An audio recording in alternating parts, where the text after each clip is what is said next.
ప్రతి ఏటా శ్రీరామనవమి రోజున భద్రాచలంతో సహా అన్ని రామాలయాల్లో మధ్యాహ్నం పూట అభిజిత్ ముహూర్తంలో సీతారాముల కళ్యాణం నిర్వహిస్తారు. అయితే ఒక ఆంధ్రప్రదేశ్లోనే వంటిమిట్ట కోదండరామస్వామి ఆలయంలో మాత్రం శ్రీరామనవమి పర్వదినాన కాకుండా 4-5 రోజుల ఆలస్యంగా పౌర్ణమి వెలుగుల్లో కళ్యాణం నిర్వహించడం ఆనవాయితీగా వస్తోంది. అది కూడా సంధ్యాకాలంలో వెన్నెల వెలుగుల్లో కన్నుల పండుగగా జరుపుతారు.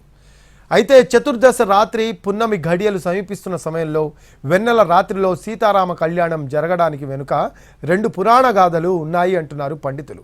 శ్రీరాముడు మధ్యాహ్నం 12 గంటలకు జన్మనిచ్చినప్పుడు 3,000,000 దేవతలు హాజరయ్యారట.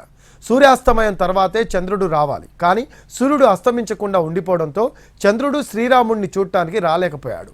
దీంతో చంద్రుడు ముభావంగా ఉండడం గమనించిన శ్రీరాముడు నీకోసం ఒంటిమిట్టలో వెన్నెల రాత్రిలో తన కళ్యాణం జరిపించుకుంటానని చెప్పారట. దీంతో చంద్రుడు సంతోషించాడని ఓ కథ ఉంది. ఇక పాల సముద్రాన్ని చిలుకుతున్నప్పుడు చంద్రుడు లక్ష్మీదేవి జన్మించారని పురాణాలు చెబుతున్నాయి.